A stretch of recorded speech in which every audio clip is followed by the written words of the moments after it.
Hey everybody, it's ZM and welcome back to The Legend of Zelda Tears of the Kingdom. In this one, we're gonna finally make our way to the next regional phenomena.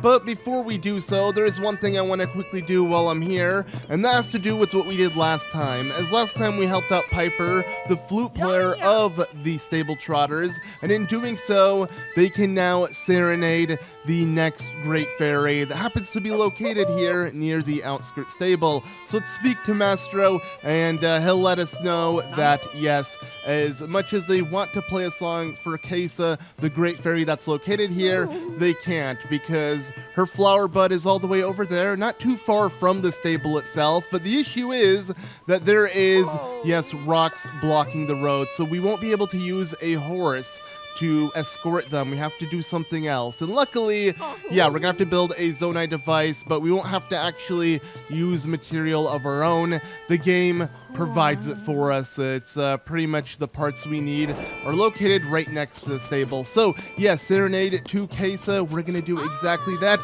as we can find, yes, the parts we need. It's pretty much already built for you as well, which is really nice.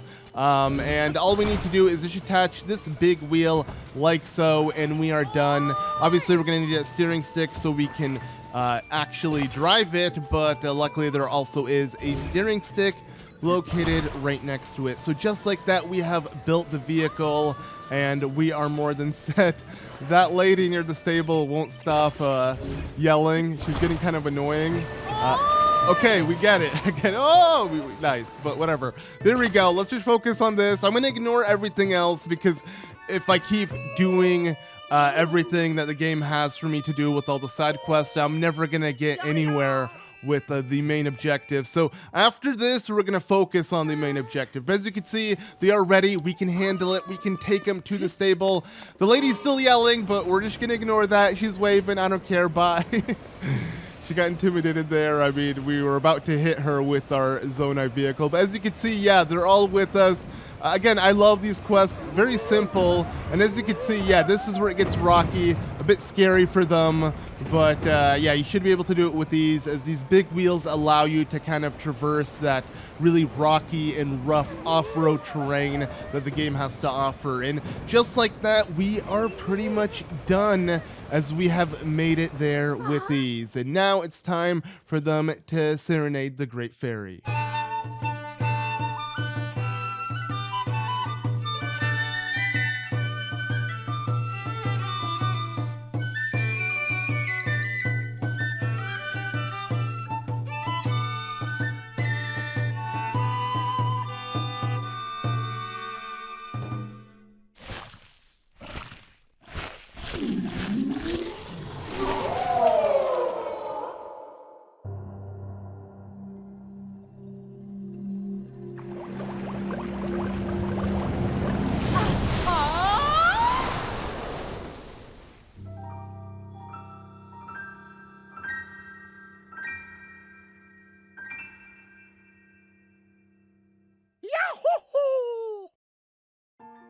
Now I have to say, I absolutely love with how each member that rejoins the Stable Trotters, their music only gets better and better with each and every Great Fairy they serenade, as you get to hear a new instrument implemented in their music, and it's really nice to hear that progression with every Great Fairy. But anyways, that does that. We got our 100 rupees as we usually do, but obviously that's not the real reward we're doing this for. It's mainly to get the Great Fairy to come out of her flower bud, and in doing so, we can now upgrade our equipment to 3 stars instead of 2, that leaving us with 1 more Great Fairy that will allow us to do the max 4 stars. But we'll look into that later. You know, the final sister is located north of here, but we're gonna be heading south, as like I said, our goal is to make our way to the next regional phenomena. And yeah, we're not gonna enhance anything with this Great Fairy, even though we can do up to 3 stars. I don't really have the equipment to be able to do that. You know, we need certain material that is required for each and every upgrade, and I don't really have much of it, but we'll look into all of that later, of course. But for now, let's go ahead and make our way back to the outskirts stable, as from here, we're going to start navigating our way to Gerudo Desert. So let's go ahead and do so, as that is where the next regional phenomena lies, and of course, she's still waving at us. She's not giving up. I guess I appreciate the dedication, but it does get get pretty annoying. She doesn't want to stop. But anyways, yeah, let's go ahead and pull out Epona. We won't be able to use our horse for the entire trek to Gerudo Desert, but she will be useful for a very short while, actually, because unlike in Breath of the Wild, where you couldn't use your horse or any mount in the desert itself, in this game, you can't use your horse even earlier than the desert, and you'll see what I'm talking about real soon. But luckily with the Zonai devices and just generally having other methods of travel, we'll be able to make our way there easily. Now, we can see Pen over there, and I mean, in general, there are so many side quests and things to do, but no, I'm going to focus on the objective. Like I said, we got to make our way to the regional phenomena. Nothing is going to stop me from getting off my track. Actually, wait a second, there's a banana? You know what? Screw it. I guess that can wait now. I want this mighty banana. Okay, no, we were fooled, of course. Yeah, obviously that banana was bait from the Yiga, because for some reason they think Link is as attracted to bananas as they are, with that being their favorite type of food. And just like that, a Yiga clan member will appear out of nowhere, but we have taken him out within seconds. And now, let's focus on the objective. Of course, I would not get sidetracked from a measly banana. I just wanted to show that off. So if you do find mighty bananas within the wild, don't be fooled. As you can see, yeah, there is a lady wearing the flower-like getup that we see from Hey to No Village. If we actually speak to her, she'll help us find a few different attire that we can find from Breath of the Wild, also within this game, that will be located within caves. But again, no more side distractions. Let's just focus on the objective.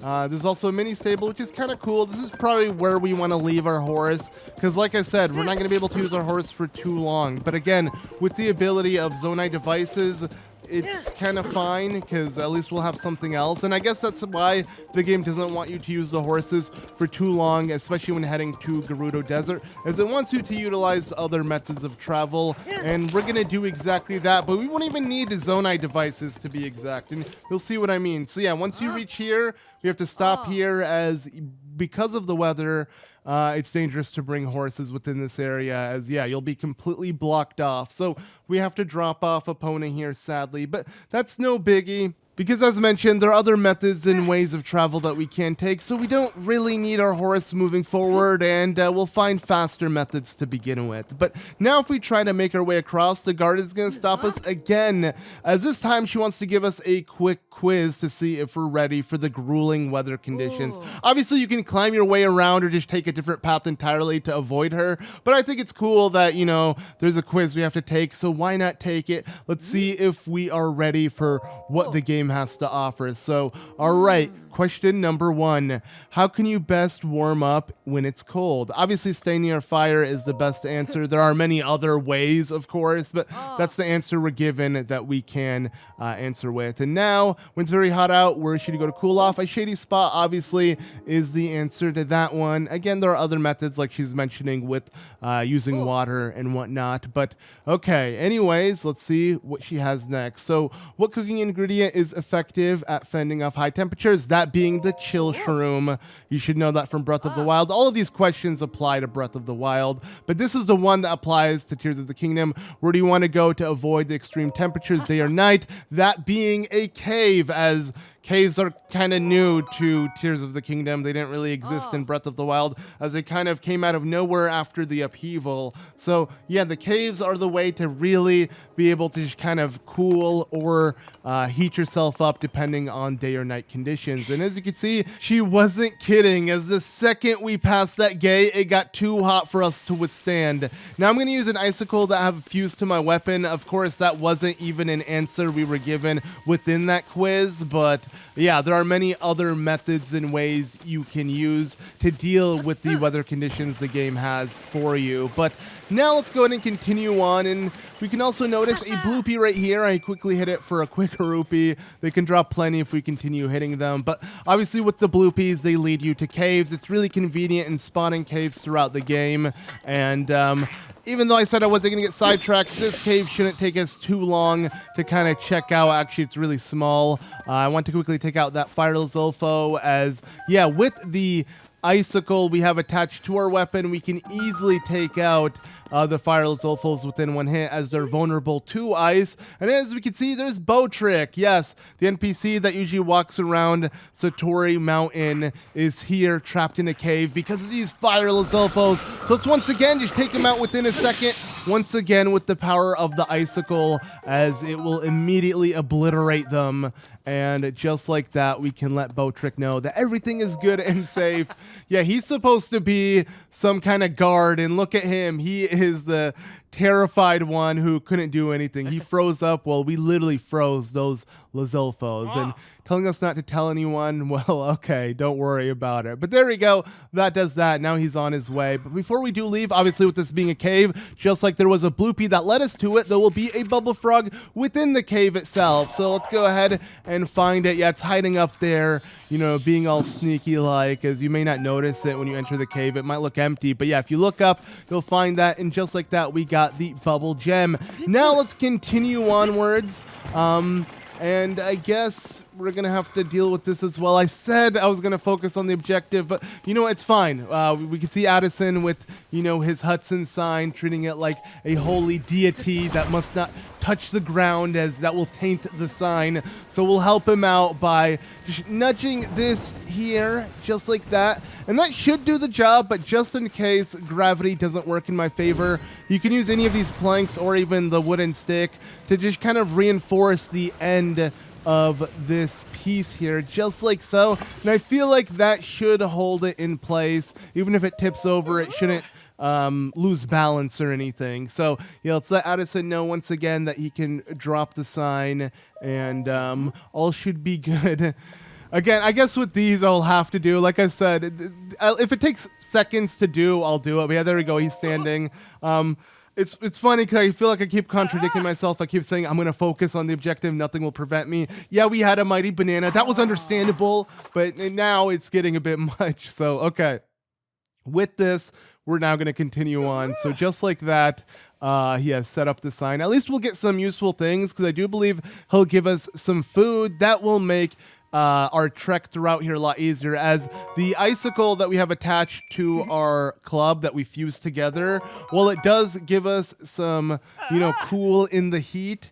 It will eventually melt as long as we stand in the heat. So while we are in shade currently, it will eventually melt, and we're going to have to use something else to kind of give us that cool that we need. But as you can see, yeah, there's another bloopy here kind of indicating where another cave is. But no, I'm not getting sidetracked.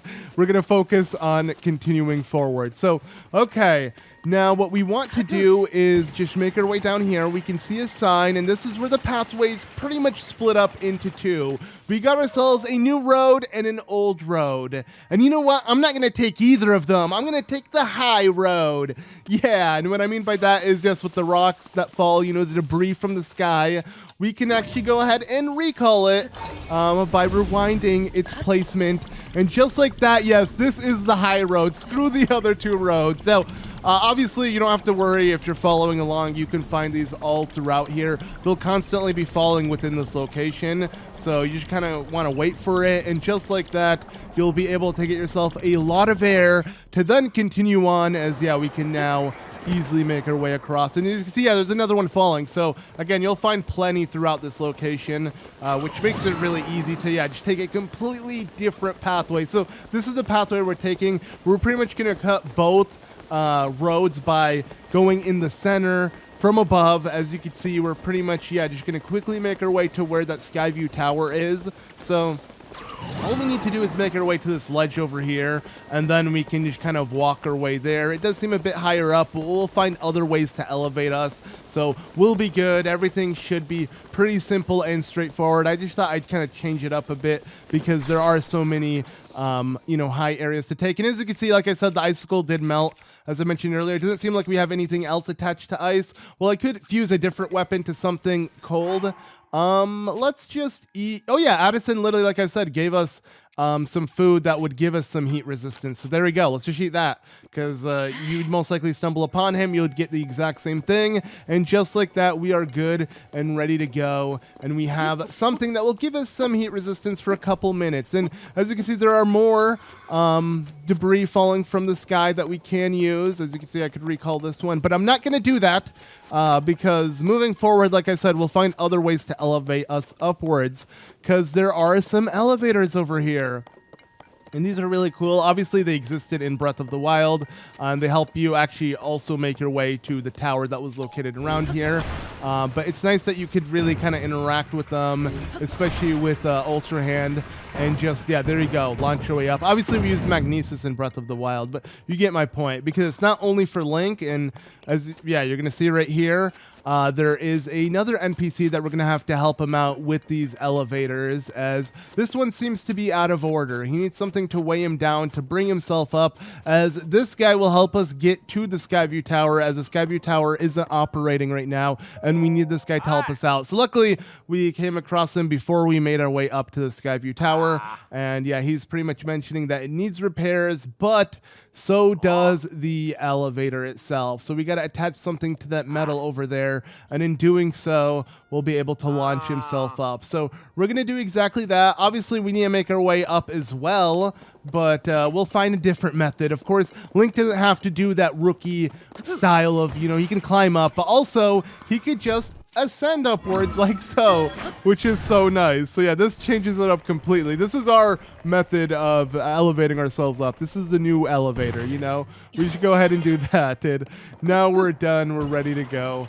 And there we go. All we need to do is now grab this giant hunk of metal and attach it, and that will bring him up to the Gerudo Canyon Skyview Tower as we have reached it. So let's go ahead and attach this like so. And it's so heavy that, yeah, he should have been launched up like Link, but obviously I guess the game won't let you launch an NPC up in the air like that. But this did do the job, and now let's go ahead and speak to him. And just like that, he will actually fix the tower, and yeah, we can be on our way. This will now launch us even further in the sky, and now finally we'll be able to easily reach our destination with ease, as we don't have to rely on any debris or walk on foot or horses or devices or any of that jazz, as the tower, with it launching you, just makes it super easy to glide around that vicinity. And with this being right at Gerudo Desert, yeah, we'll be able to easily glide to our destination. So yeah, we finally have done it. We can check out the regional phenomena and no longer delay that. And yeah, let's see exactly what awaits. Again, I love these cutscenes with each and every tower that you activate, as it gives you a nice glimpse of each corner of Hyrule. So let's go ahead and plop in the world's longest USB cord into our Purapad as we go ahead and scan the data around here. Again, I never really understood the concept of how the Purapad does it. I thought it was kind of cooler in Breath of the Wild with the Sheikah Towers kind of downloading a tier of data onto the map, but this is like Link scans the area and he only looks down, yet somehow you get the sky and surface map, but it doesn't really look like he's getting the sky map because there are literally islands above him that he's not scanning. He's just scanning beneath him. But somehow this works, and yeah, it downloads all the data and then comes into the Purapad itself, just like so. And while getting the map is super beneficial, as it will help us traverse this area with ease, it won't be too helpful as we continue on throughout the desert, as the regional phenomena itself will kind of prevent it. You'll see what I mean by that in a second. As yeah, again, the regional phenomena will make it way too misty. We can even see like how there's like a sandstorm going on down there. Yeah, you can't really see much on the surface within the desert. Certain parts of it are covered by just waves of sand and just cloudiness. But before we start making our way down there, as you can see, yes, there is a geoglyph that we can spot from afar. And you may notice we've already found other geoglyphs within the game, but this is actually the next chronological geoglyph of the Dragon's Tears memories, and that was the plan of this playthrough, to actually show them in chronological order. So we're gonna make our way to this one here. You can tell that it is depicting a Gerudo man. Obviously, that we all know who that must be. but kind of kneeling in a sense, and that is what the drawing is about. So it's kind of exciting to kind of witness what's going to be within this cutscene as we're going to slowly make our way there. All we need to do is find the tier that hasn't, been, or that is filled in, unlike the other ones that are kind of hollow. And it should be obvious which one it is. It's the one area where we can actually land on. So yeah, it's going to be pretty much right up there, as we could tell from just looking at it. It's kind of bright, kind of hard to see, but the closer we get, the more obvious. And actually, the closer we get, the colder it gets. So let's go ahead and use our ruby rod. That doesn't do the trick, actually. We still need a little bit more to withstand the cold. So let's go ahead and pop on the archaic warm greaves as well. But there we go. And now, right underneath us is the tier that we were looking for. So let's go ahead and witness another cutscene from the past. See what Zelda has witnessed through a dragon's tier, as we're going to recall the tier itself. I love how it shows the recall ability activated for Link to do that, and then somehow he's able to glimpse through the dragon tier a memory. So just like that, let's let it play.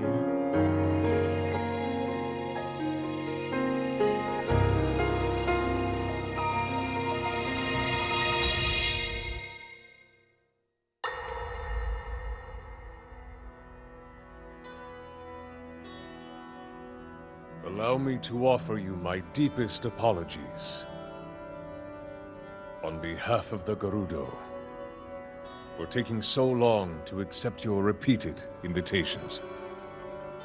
It is our desire to be accepted into the protective embrace of your kingdom, to serve it faithfully. A welcome appeal, Ganondorf. I will accept your vow of fealty to the kingdom of Hyrule. I understand that a single male is born to the Gerudo every 100 years. Receiving such an appeal from you, a hero to his people and a king by birth, well, it is truly reassuring. It is my honor. When your Zonai ancestors first descended upon these lands long, long ago, they must have seemed to be gods. And now you rule as king, and have taken a Hyrulean woman as your wife. Your Majesty has certainly risen above your admirable lineage. Most impressive. It is unfortunate that the noble Zonai no longer grace this world with their presence. All except you and your sister, that is. Even if something were to happen to me, both my kingdom and the peace it brings, these will endure for generations to come.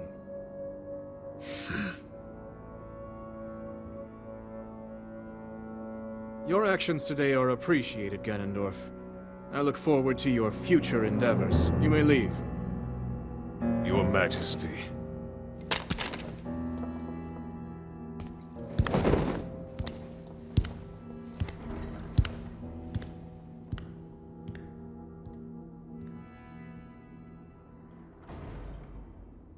King Rauru, I believe that man's heart holds many dark ambitions. Just his name, even that, it gives me pause. I am well aware of his evil nature. For that reason, and others, I want him close. It will be easier to keep an eye on him. There is nothing to worry about. Okay.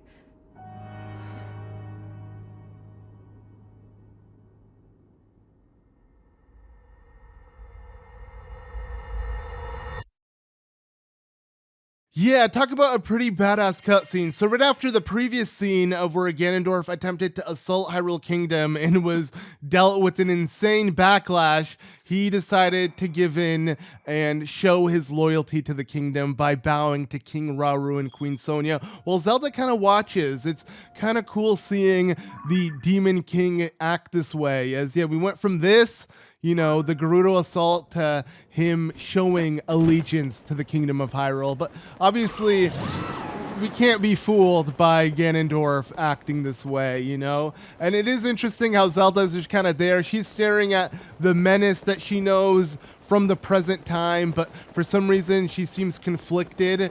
I guess because she knows Ganondorf as Calamity Ganon and not you know, Ganondorf being the actual Gerudo male. But, you know, if you kind of put 2 and 2 together, you know, Calamity Ganon originated from a Gerudo male. That man is named Ganondorf. You know, you should add Dorf to Ganon. You know, she should realize that he is pure evil and not just question it, be certain in it. But whatever, we're not going to question too much about Zelda's thought process and everything.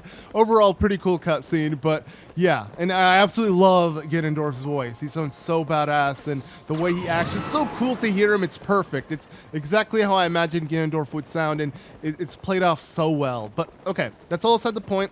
As you can see, we're making our way to Kara Kara Bazaar, a nice checkpoint within the desert, and as you can see, there also is a Sheikah shrine, or whoa, rather a Zonai shrine.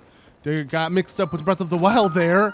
But yeah, a Zonai shrine that we can easily make our way towards. So let's quickly take on this Zonai shrine, and then we'll see what awaits after that. Okay, now that we're in this Zonai shrine, I'm trying to remind myself because I don't know what made me just kind of say Sheikah shrine. But yeah, we got a sliding device. So we're going to use Zonai devices to take on this Zonai-filled puzzle of sorts. So, okay, anyways, yeah, sliding device. It happens to be these sleds, and if you go ahead and have them slide, you can easily have them, yeah, slide backwards with recall. So that's just like that, we were able to make our way up. Such a cool concept of a puzzle. I love everything that recall has to offer. Yeah, it's easily one of the coolest style of puzzle solving within the game. But okay, now that we're here, we're gonna have to make our way across with this sliding device by actually having it, yeah, you know, push our way to the other side. But as you can see, we're missing something, that being a fan, as yeah, this sand current is kind of pushing us the opposite way. So to prevent that, with a Zonai fan, we can easily attach it to it just like that. We could drop it like that because it will, yeah, also be pushed back. And let's go ahead and now attach it to our sled with a steering stick that will allow us to just kind of steer our way around and, yeah, reach the end of the shrine itself. So just like that, we are ready to go. And this is pretty much how you solve the shrine. Very simple, very straightforward. A lot of these shrines feel like tutorials of sorts. Kind of helps you out with just general navigation throughout other parts of the game by letting you figure out how certain things work. I kind of like them, but also because of them being so simple, it makes the shrine and the puzzle itself way too easy to solve. But I'm not complaining because, again, that means another easy blessing of light that we can get, or light of blessing. I don't know, I always reverse the wording there, but there we go. Now we actually have 12. Wow, we should definitely upgrade, but we'll look into that later. For now, let's focus on what's next. So coming out of that Zonai shrine, let's go ahead and now walk into Kara Kara Bazaar. It's been a while since we've seen it in Breath of the Wild, and not much has changed really. We could see some merchants here, and there is one merchant I want to interact with, that being this one, as she is selling the Desert Voe headband, which will help us with heat resistance within the crucial heat of Gerudo Desert. And I definitely want to pick it up, as I feel like also the attire itself aesthetically fits with Link being in the desert. So let's put it on and, you know, just put it to use in general, as it will come in handy while being here. Obviously, we can find the rest, as she's mentioning, within Gerudo Town. But, you know, Voes aren't allowed in Gerudo Town, but we're going to figure out more about that within this game. We knew that in Breath of the Wild, and Link had to disguise himself, but luckily things have changed a bit, as Link is more renowned within this game, and we're going to see exactly what that means as we continue on. But yeah, this guy got some sand in his eye. Okay, well, yeah, we want to leave Kara Kara Bazaar. As you can see, there's a pathway that would take us to Gerudo Town itself, but the second we make our way within here, yes, we lose any vision of our map, and we can barely see in general. So it's going to be a bit tough to kind of navigate our way there. And the goal is actually not to make our way to Gerudo Town yet. But here we have arrived at the Desert Rift, which just kind of drops us down, and we have to make our way back up to continue where we want to go. But it's a good checkpoint to kind of figure out where we're trying to navigate, as we can't actually see the map. And here are some Gibdos. Yes, a reoccurring enemy within the Zelda series. They weren't around in Breath of the Wild, but have returned within Tears of the Kingdom. And here we got a Gibdo bone. And to take these enemies out, as normal physical attacks won't do much against them, you want to use elemental weapons, which would then expose their weakness, and then you can use a physical weapon and destroy them. So by using the fire, we were able to get rid of its bandages, which gives it that durability, and yeah, we were able to go to town on it with these. But now what we want to do is we want to ascend up, as we can easily do so, and get out of this rift. But again, reaching the rift is not a bad thing, as it will kind of pinpoint where we want to continue from there. So, you know, if you are following along, you won't get lost. So yeah, from exiting the rift, we just want to continue down, as in we, you know, never fell, and just continue from there. So if you didn't fall, you can just continue downward from where the rift was and from where we left Kara Kara Bazaar. And if we keep heading up here, we'll see some more Gibdos. We'll even see an electric keys. And what we're really looking for, how we're going to tell we arrived, is yes, the lightning strikes. Once you find a lightning strike, you'll know you made it, as these lightning strikes aren't from nature. They're actually from an old friend of ours that's causing them. And let's go ahead and say hi to her.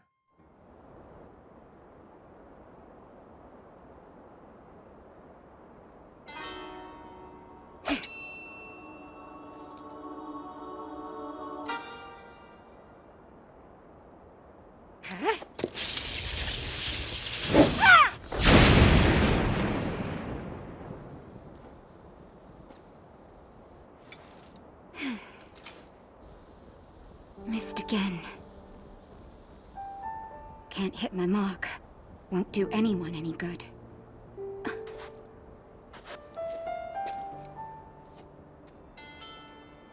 It's you.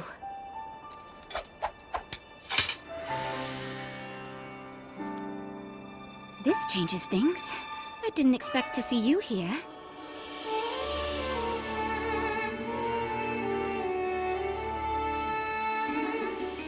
But then, you always show up in unusual times.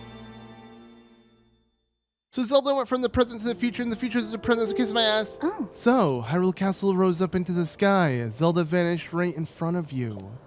And now you've come here looking for clues. Link, I understand how you're feeling. Zelda is a dear friend to me as well. I will do everything in my power to help you. But to do that, I need to bring a quick resolution to a problem we Gerudo are facing.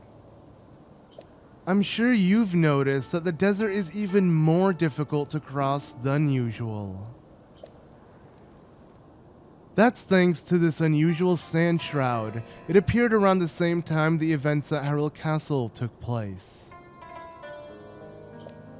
It has blanketed the whole desert, including our town. And not long after that, swarms of monsters we'd never seen before began attacking. We're calling them Gibdos. Physical attacks don't work well against them. They are slow, but they will make investigating the sand shroud difficult.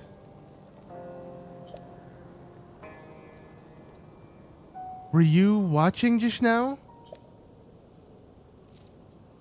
I've been practicing striking that dummy over there with lightning. If I can aim the lightning well, I think it may be an effective weapon against the Gibdos. But this technique is unrefined. I only recently discovered it and still need more practice. I want to master this power so I can use it to defeat the Gibdos. If I can do that, we can investigate the source of this sand shroud and search for Zelda as well. Link, will you help me with my training? I think you can use your arrows to help me aim my lightning strikes.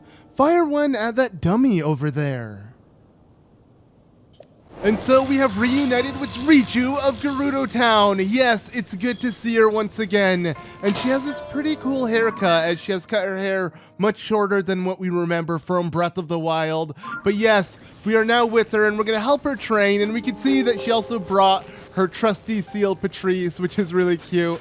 She has her with her. But okay, let's go ahead and shoot this dummy with an arrow so we can help her out. Ha, there we go. Now let's try something a little trickier. Aim for the dummies over there. Maybe we can hit them all with a single lightning strike? Yes, she's going to teach us how to kind of use the recoil damage, you know, the AoE effect of the lightning by hitting multiple ones at once. And all we need to do is hit the small rock that's kind of coming out of the ground, as she mentioned, and that should take care of all three of them at once. So let's go ahead and wait for her lightning to actually reach the dummies. And just like that, if we go ahead and just hit that little rock over there like so, yeah, there we go. Yes! I'm getting the hang of it now. The Gibdos don't stand a chance against this power.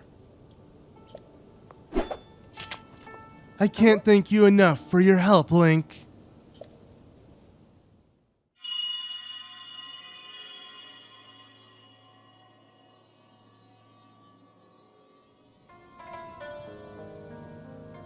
What was that? It didn't sound like any noise that the sound shroud has made, that's for sure. You heard that too, right? It was... Chief! We received word that a storm of Gibdos are attacking Kara Kara Bazaar. Buliara is already on her way there. She's already... Okay, understood. Thank you. Link, we need to head to Kara Kara Bazaar at once! I must ask for your help once again. My lightning and your guiding arrows make us a formidable pair. Do you remember Kara Kara Bazaar? It's the oasis northwest of Gerudo Town. Let's show those Gibdos what we're made of. Alright, well luckily we were just at Kara Kara Bazaar, and now we have to head back there to help her out. Now, while we can't see the map itself, luckily we could teleport to the shrine that was located right next to it. So we're gonna do exactly that and help out Riju and the others over at Kara Kara Bazaar. Alright, and once we arrive, I do believe it should immediately initiate the scene. Yes, there we go.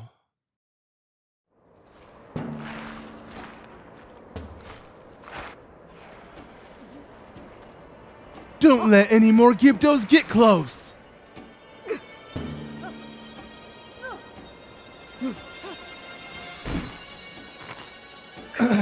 If help doesn't arrive soon.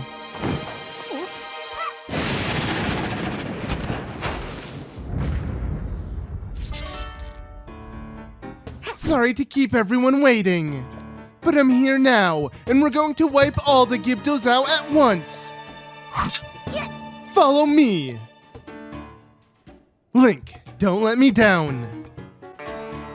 These monsters stand no chance! Alright, let's do this! So yes, we're teaming up with Riju and Buliara as we take on the Gibdos here in Kara Kara Bazaar. It's cool to see Buliara with Riju as she is her bodyguard. And yeah, she looks badass even in this artwork of her. But okay, let's go ahead and get things started as we have to help out the other Gerudo here. But first thing you want to do is take care of this, as this is where the Gibdos spawn from. And now let's focus on the Gibdo themselves.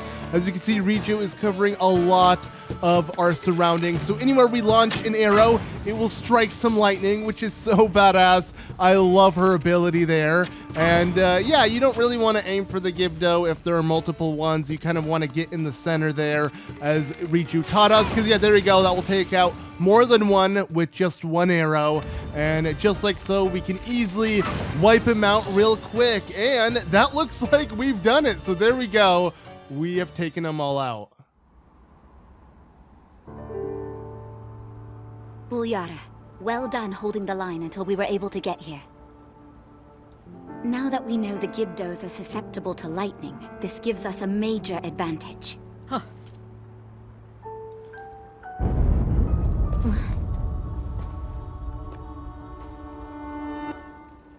Is that Zelda? That's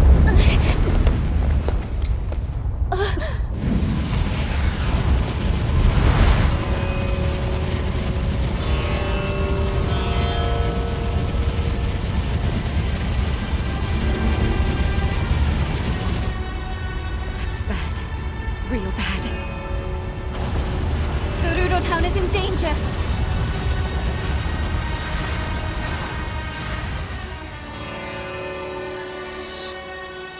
Zelda, wait!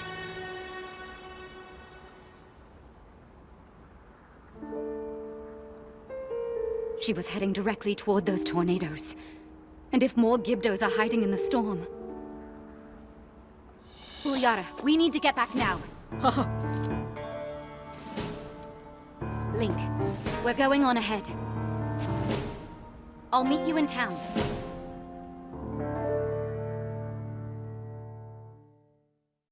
Yeah, that was pretty badass, taking on the Gibdos in Kara Kara Bazaar, and now we must team up with Riju over in Gerudo Town as we gotta make our way there. And while it does look easy on the map to reach there, it's not gonna be that easy, as once we leave Kara Kara Bazaar and enter the Sand Shroud, yeah, we won't be able to see our surroundings too well. So let's jump into this upwards draft and at least have it help us navigate our way there. We can see a shrine at the top of Gerudo Town, and that is where we need to go, so we just want to face that direction while we continue down, and hopefully we'll reach it through this thick sand fog. And once we do reach even the desert rift, we kind of figure out where we need to go. Now, we're not going to head to the North Gerudo Ruins, where Riju was training with the dummies. Our goal is to first let's pass this rift, though. I don't want to jump down and climb up like I did before, but yeah, we want to pass the rift to kind of work as a checkpoint, figure out where we need to go, and just continue down the pathway of facing Gerudo Desert. Let's not disorient ourselves. Luckily, we should find some more upwards drafts within the shroud itself, so it will make it easier to navigate. There we go, we have found one, and we can also see a flying Gibdo. As you may notice, it's a moth-like Gibdo, and I'm going to save it for now. We're going to see more of these enemies later on. There's no need for us to face it right now. But okay, let's go ahead and ride the upwards draft, leave the shroud, and there we go. We can see that we have pretty much made it to Gerudo Town, so not bad. Even though we're getting back into the thick of it, we have arrived. There are multiple ways to reach Gerudo Town, but I want to reach through this area and kind of go in through the front, because as you remember in Breath of the Wild, yes, the guards wouldn't have allowed Link to enter, but you may notice Gerudo Town doesn't look the same anymore. It is completely destroyed. Like, look at this. There's no one around. The Gibdos have completely obliterated this place.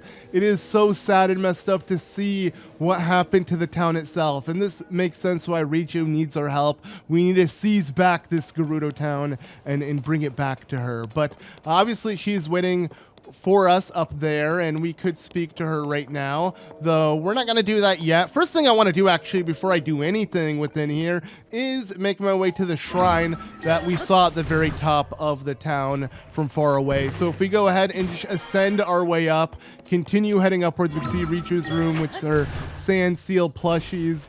It's, you know, pretty cool to see, but no, that's not our goal. We got to continue upwards. So yeah, just continue ascending upwards. Luckily we can ascend super easily like so, to the very top, to where that shrine was, and just like that, we have arrived at the shrine, which will give us easy access to teleport back to Gerudo Town anytime we want. So yeah, let's go ahead and now take on the shrine real quickly, and then we'll see what awaits and what has happened to Gerudo Town itself. So obviously, with this being a shrine within Gerudo Desert, we're going to have certain puzzles that kind of fit its aesthetic and style, and this is the Buried Light. So I really love this concept, as it's kind of a reference, a callback to older Zelda puzzles, as you're going to see. Not right now per se, but as we continue along. So first thing you want to do is just pull out this Zonai device, that being the fan, and use it to blow away the sand piles that are around here. The one in particular, this one here, that actually holds a chest, because inside this chest, and something we don't see often within these games, that being Breath of the Wild and Tears of the Kingdom, are small keys that block the path. Even that jingle sounds kind of unique. I'm not used to hearing it. It's kind of cool to get a small key, something that was very, very common in past Zelda games. Yeah, you don't really see them often within shrines or altogether throughout the games. But yeah, there we go. We have opened up that Zonai door with the Zonai key, I guess. And now let's go ahead and continue onwards. We got a Zonai construct as well that we got to quickly take out. I do love the little battle music that plays when you face them.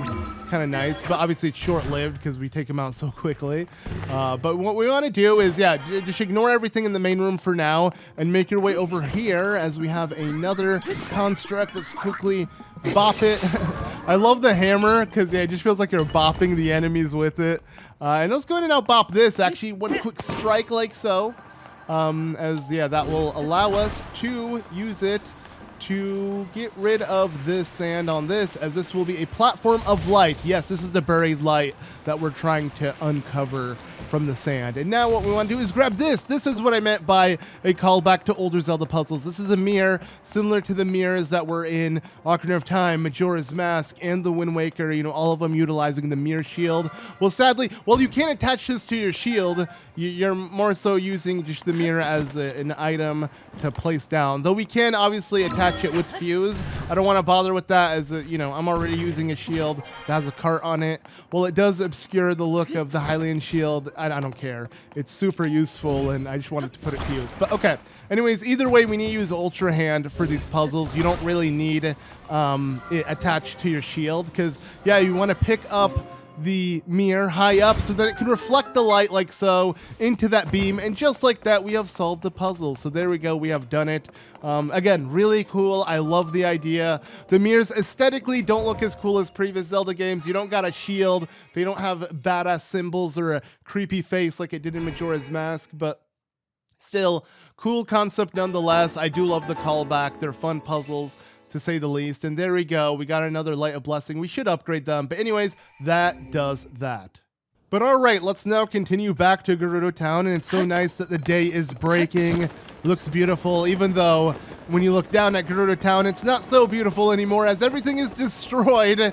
And yeah, just things look so gloomy and depressing because no one is around. Where are the Gerudo, you may be wondering? Well, they actually happen to be down below, hiding from the Sand Shroud and Gibdos that are all throughout it. So if we make our way down here, yes, we're gonna have a guard stop us. And obviously the Voe cannot enter the town, so they can't enter this secret shelter. But golden hair, blue eyes, and the same height as Leader Riju, that is very insulting. Whoa. Like, that is how they identify the hero. That is the one person, you know, Riju told them that can enter the shelter. He will have blue eyes, golden hair, and he'll be the same height as me. Like, okay, they love to rag on Link's height within this game, which I find so hilarious. But yeah, there we go. This is the Gerudo Shelter, and this is where they're all hiding. Look at how beautiful this looks. So even though the town itself is missing that beauty and all the people and the life it once had, it's all down here right below it, which is so cool. And I absolutely love this concept. And yeah, we're able just to chill, relax, and you get a much calmer, nicer vibe being here than you were just upstairs in the town itself. So while we are here, obviously there is a goddess statue within here, so I definitely want to utilize that. I've been kind of withholding on upgrading with all the Light of Blessings that I have obtained, so let's just make sure we use them. And you get a bunch of heart containers. Obviously we have one more stamina wheel to fill out, but I'm just going to kind of save that for now. We'll focus on heart containers, as just generally they are what we need, and they're the majority of what you upgrade. You know, the stamina is really easy to do. You only need to upgrade 2 full wheels, which won't take too much time. We're already 2 wheels in. We have 1 more to make it the 3rd and final one. And yeah, we'll look into that later, but for now, let's just go ahead and max out the hearts that we can currently get. And yeah, they're freaking out. A Voe obviously we shouldn't be here, though there is an alternate pathway to make your way here. Obviously, I want to show how it would look like when you enter Gerudo Town from like knowing how it looked like in Breath of the Wild, so I took the more traditional route. But there is a secretive route if you make your way down here.